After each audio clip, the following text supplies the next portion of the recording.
ایک دوست سے کچھ شناسائی ہو گئی، وہ انسپیکٹر تھے۔ ایک دفعہ انہوں نے ہم اس علاقے میں گئے ہوئے تھے تو انہوں نے دعوت دی کہ آپ چائے پی لیں۔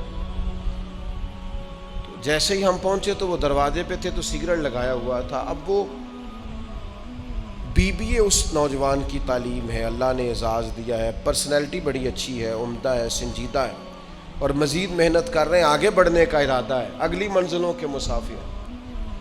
تو وہ جیسے ہی میں نے ان سے ملاقات کی، بغل گیر ہوئے، خیر میری طرف دیکھ کے سگریٹ تو انہوں نے پھینک دیا، تو میں نے کوئی زیادہ بات نہیں کی۔ تو جب بغل گیر ہوئے تو میں نے ان کے کان میں کہا، یار ساری باتیں اپنی جگہ پر یہ سگریٹ آپ کی پرسنالٹی سے میچ نہیں کیا، یعنی جو آپ کی شخصیت کی خد و خال میرے ذہن میں ہے نا، اس پہ نا یہ جو 2 انگلیوں میں سگریٹ تھا نا، یہ میچ نہیں کیا، یعنی کوئی پھبی نہیں گل، نہیں کوئی مزہ نہیں آیا۔ آپ مطلب BBA کیا ہوا ہے، یہاں کوئی قلم ہوتا تو ذرا رنگ تھوڑا سا نا ڈیسنٹ قسم کا ہونا تھا، ذرا انداز تھوڑا سا نا خوبصورت ہوتا، مزہ آتا، اور آپ کے پاس کوئی قانون کی کتاب آپ کے ہاتھ میں ہوتی تو کیا خوبصورت لگتے آپ اپنی شخصیت کے خد و خال کے، کیسا خوبصورت اللہ نے آپ کو نوازا ہے۔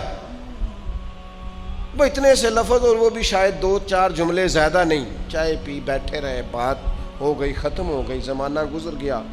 4-5 سال کے بعد دوبارہ ملاقات ہوئی، کسی موقع پر جمع ہوئے، باتیں ہوتی رہیں، اٹھنے لگے تو کہنے لگے کوئی نصیحت ہی کر دیں۔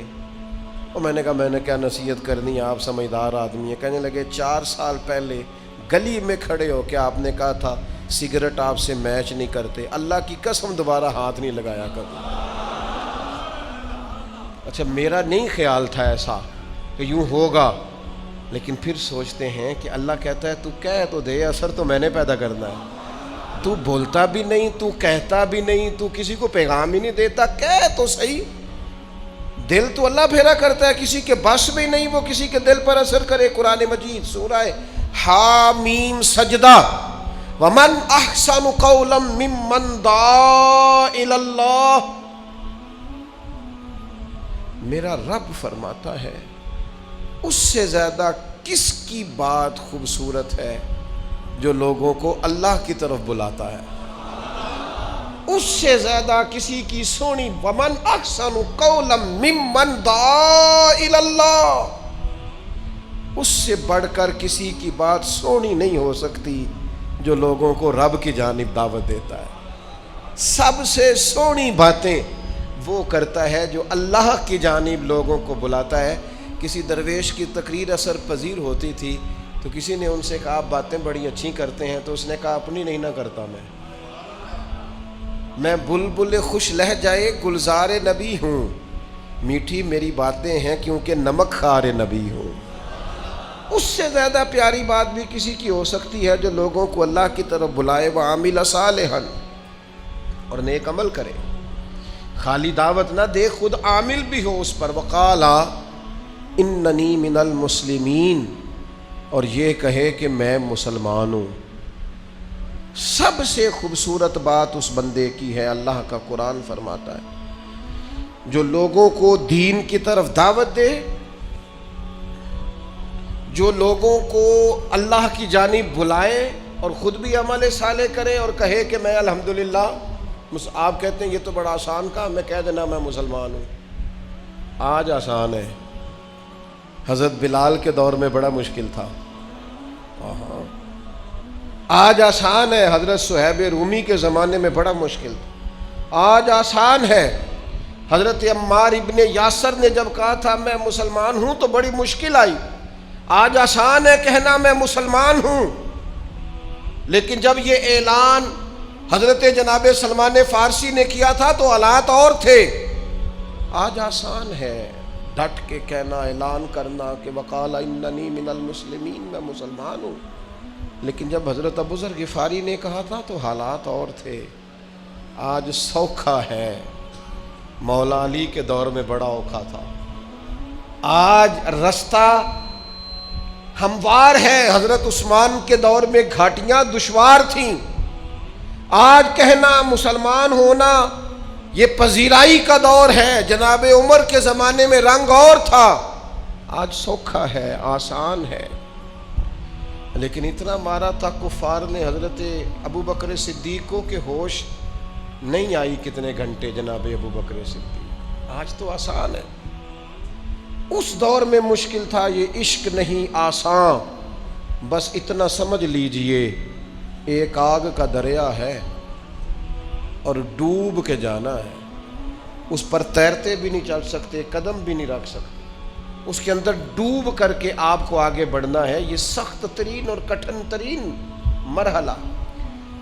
تو اس سے بڑھ کر اچھی بات کس کی ہو سکتی ہے؟ بھائی اس پر مفسرین نے بڑا کچھ لکھا، کہا اس سے مراد انبیاء ہے، سب سے سونی بات نبیوں کی. اس کے بعد اس سے مراد علماء ہیں، سب سے خوبصورت بات علماء کی جو دین کی طرف بلاتے ہیں. پھر اس سے مراد مجاہدین ہے، سب سے سونی بات مجاہدین کی جو کہتے ہیں کہ آ جاؤ دین کی طرف، نہیں تو پھر جہاد تو ہوگا اعلاء کلمت الحق کے لیے. اور سیدہ عائشہ صدیقہ رضی اللہ تعالیٰ عنہ فرماتی ہیں یہ جو آیت ہے نا وَمَنْ أَحْسَنُ قَوْلًا مِّمَّنْ دَعَا إِلَى اللَّهِ، سیدہ عائشہ فرماتی ہیں اس سے مراد وہ لوگ ہیں جو اذانیں پڑھتے ہیں.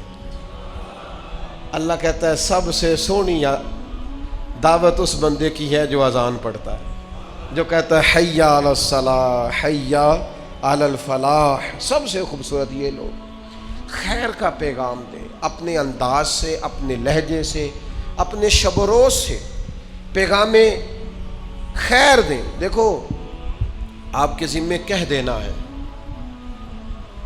اللہ تبارک و تعالیٰ اس میں اثر پیدا کر دے گا.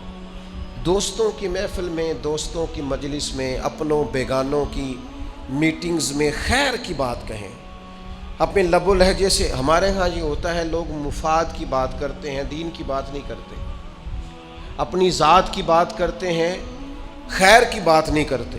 یہ دیکھتے ہیں کہ میرا بھلا، میرے شعبے کا، میرے مال کا کس بات میں نفع ہے وہ بات کرتے ہیں، خیر کی بات نہیں کرتے. یاد رکھیے گا خیر کی بات کرنا، اچھائی کا درس دینا. نبی پاک صلی اللہ تعالیٰ علیہ وسلم نے صحابہ کرام علیہم رضوان کو نا رستوں میں بیٹھنے سے منع فرمایا، اور فرمایا اگر بڑا ضروری ہو نا رستوں میں بیٹھنا تو پھر رستوں کا حق بھی ادا کیا کرو. یا رسول اللہ صلی اللہ تعالیٰ علیہ وسلم رستوں کا حق کیا ہے؟ تو محبوب فرمانے لگے رستوں کا حق پہلا یہ ہے کہ نظریں نیچی رکھو، دوسرا یہ ہے کہ اگر کوئی تکلیف دہ چیز رستے میں پڑی ہو تو اسے ہٹا دو، تیسرا حق یہ ہے کہ کوئی بندہ آ کے سلام لے رستے میں تو اس کا جواب دو، اور چوتھا حق یہ ہے کہ نیکی کا حکم دو اور برائی سے منع کرو. تم لوگوں کو خیر کا، اگر رستے میں بیٹھے ہو تو پھر تم اس کا حق ادا کرو، پھر آنے جانے والوں کو دین کی بات بتاؤ، پھر ملنے والوں سے پیغام دین دو. پھر تمہاری طبیعت اس طرح کی ہو کہ تم قائل کر سکو، تھوڑی تھوڑی لوگوں کی توجہ کراؤ، کہو یار یہ انداز ٹھیک نہیں، یہ لہجہ ٹھیک نہیں، یہ تیرا چلنا ٹھیک نہیں، تیرا اس طرح سے رستے میں موٹر سائیکل کھڑی کر کے اور رستے کو بند کر کے چلے جانا یہ ٹھیک نہیں ہے، یہ تیرا انداز گفتگو کا، اونچی آواز میں بولنے کا، یہاں ارد گرد بہنیں بیٹیاں بھی بستی ہیں، یہ تیرا طرز ٹھیک. نہایت اچھائی کے ساتھ، نہایت خلوص کے ساتھ، نہایت محبت کے ساتھ، قائل کرنے کے انداز میں، سمجھانے کے انداز میں، تعلیم کے انداز میں لوگوں کو تھوڑی توجہ دلائی جائے. رستوں میں اگر بیٹھنا ضروری ہو، ہمارے ہاں کیا ہوتا ہے، اب تو خیر وہ رواج نہیں، کبھی دیہاتوں میں لوگ رستوں میں بیٹھتے تھے تو آنے جانے والے کو تبلیغ تو نہیں کرتے تھے، البتہ آنے جانے والے پہ تبصرہ ضرور کرتے تھے، اس پر گفتگو ضرور کرتے تھے، اس کی کمزوریوں کو بھی معاذ اللہ ڈسکس کر لیتے تھے. حالانکہ حق یہ ہے کہ آنے جانے والے کو دین کی تبلیغ کی جائے. دوسری روایت سنیے، یہ بھی بخاری میں موجود ہے. نبی پاک صلی اللہ تعالیٰ علیہ وسلم نے فرمایا انسان کی جو آزمائش ہے وہ اس کے اہل و عیال میں ہے، اس کے مال میں ہے اور اس کے پڑوسیوں میں ہے. یہ تین چیزیں اس کی آزمائش ہیں. اس کے مال کے بارے میں بھی قیامت میں سوال ہوگا، کہاں سے کمایا، کہاں خرچ کیا. اولاد کی تربیت کیسی کی، بہت بڑی آزمائش ہے، صبح قیامت اس کے لیے سوال ہوگا. بالکل جو لوگ پڑوس میں رہتے ہیں جن کو ہم سایہ کہتے ہیں، اس کا کیا مطلب ہوتا ہے؟ ایک سائے میں رہنے والے. یہ کون ہے؟ یہ میرا، ہم دونوں ایک سائے میں رہتے ہیں۔ تو ہمسایوں کے بارے میں قیامت میں یہ تھوڑا سا الگ الگ لکھ کے دیکھیے گا کبھی اپنے کاغذ قلم سے، ہم الگ لکھے اور سایہ، اس کا معنی کیا بنتا ہے؟ اکٹھے سائے میں رہنے والے۔ اچھا، دور دوستی ہوگی، ہمسائے سے اختلاف ہوگا، تو نبی پاک علیہ السلام نے فرمایا 3 چیزوں میں آزمائش ہے، مال میں، اولاد میں اور ہمسائے میں۔ پھر خود ہی کریم نے مہربانی فرمائی، فرمایا تمہیں بتاؤں ازالہ کیسے ہو سکتا ہے، اس آزمائش سے نکلا کیسے جا سکتا ہے، اس آزمائش سے بری و ذمہ ہونے کا طریقہ کیا ہے؟ تو حضور علیہ الصلوۃ والسلام فرمانے لگے اس کا ازالہ نماز ہے، اس کا ازالہ خیرات و صدقات ہے، اور فرمایا اس کا ازالہ یہ ہے کہ اچھی بات کا حکم دو اور بری بات سے منع کرو۔ اگر تم یہ کام کرتے ہو تو پھر یہ آزمائش نہیں رہے گی، پھر تم اس آزمائش سے نکل جاؤ گے۔ دے نا پیغام اپنے بچوں کو نیکی کا، دے اپنے ہمسایوں کو نیکی کا میسج، دے آپ ان لوگوں کو پیغام جو دور بیٹھے۔ میں بڑی دیر سے اس بات پر غور کرتا ہوں کہ ہماری تبلیغ بہت ساری جگہوں پہ پہنچی نہیں۔ ہم نے بہت ساری جگہوں پہ پیغام دین دیا، ڈھیر سارے لوگ ہیں جن تک پیغام نہیں پہنچ سکا۔ ہمارا دعویٰ ہوتا او اتنا بڑا جلسہ ہوا، تو یہ تو روٹین میں محفلوں میں آنے والے لوگ ہیں، انقلاب کیا آیا؟ دعویٰ ہوتا ہے ہمارا کہ جناب کمال ہو گئی، وہ دیکھو کہاں تک بڑے بڑے ادارے قائم ہو گئے، ہمارا دعویٰ ہوتا ہے۔ پر سوال یہ ہے کہ ابھی تو لاکھوں کروڑوں لوگ ایسے ہیں جن تک دین کا پیغام پہنچا ہی نہیں۔ آپ دیکھ لیں، ڈھیر ساری فیملیز ہیں جو پوش علاقوں میں شفٹ ہو گئی ہیں، ان کے بچوں کا کتنا آنا جانا ہے مسجدوں میں، غور کر کے دیکھ لیں۔ اب یہ تنقید کرنا، مجھے ایک صاحب کہنے لگے کہ ایک پوش ایریے میں نے قربانی کا منظر یہ دیکھا ہے کہ وہ جانور گھر نہیں لاتے، وہ سمجھتے ہیں کہ یہ کہاں رکھیں گے، کیا کریں گے، اور قربانی بھی کرنی ہے۔ تو صاحب کہنے لگے کہ گوشت تو ہم نے ویسے ہی ہفتہ وار لگوایا ہوا ہے، کسائی دے جاتا ہے، تو ہم نے یہ کیا ہے کہ اپنے ملازموں کو پیسے دے دیے، یہ پیسے لے لو ہماری طرف سے، بکرا خریدنا اور اپنے گاؤں میں ذبح کر لینا، ہماری قربانی ہو جائے گی۔ میں ان کے عمل سے اختلاف نہیں کرتا، اچھی نیت سے انہوں نے یہ کام کیا ہوگا، لیکن اب جب آپ اتنے بڑے ایریے میں چلے جاتے ہیں تو بعض اوقات دین کی بنیادوں پر اس خوبصورتی سے عمل کرنا، اس حسن کے ساتھ عمل کرنا وہ قائم، ورنہ ہم نے ایسے لوگوں کو بھی دیکھا گاؤں چھوڑ کے شہروں میں چلے گئے، لیکن عیدیں پڑھنے اپنے دیہاتوں میں آتے ہیں، وہ کہتے ہیں جو لطف اپنے گاؤں میں ہے نا نماز عید ادا کرنے کا، اپنوں کے بیچ وہ کہیں اور۔ تو ان لوگوں تک پیغام تو پہنچانا ہے نا، جو ملک سے باہر شفٹ ہو گئے، پیغام دین تو انہیں بھی دینا ہے، جو ابھی مسلمان نہیں ہوئے دین کا پیغام انہیں بھی۔ کتنا بڑا فریضہ ہے تبلیغ کرنا، کتنا اہم کام ہے لوگوں کو دعوت خیر دینا، اور یہاں لوگ اس اہم کام سے غافل ہیں۔ اب جو تقریریں ہمارے ہاں ہوتی ہیں نا، جو کانوں کی لذت کے لیے خطاب ہم سنتے ہیں، وہ تو داد امداد کے مسئلے ہیں میرے بھائی، وہ تو ہو مجھے مزہ نہیں آیا، اونچا سبحان اللہ کہو گے تو بات چلے گی، تو میں نکتہ دینے لگا ہوں، تو میں کئی دفعہ تو اسٹیج پہ بیٹھے ہوتے ہیں تو ڈر آتا ہے، نقیب محفل گھوم کے ادھر چلا جاتا ہے، پھر گھوم کے ادھر آ جاتا ہے، کیوں ہونے لگا ہے کہ ذرا تگڑے ہو جو میں جملہ دینے لگا، تو مطلب وہ میرے جیسا دیسی آدمی تو سمجھتا ہے پتہ نہیں جملہ دینے لگا ہے کہ بمب جلان لگا ہے۔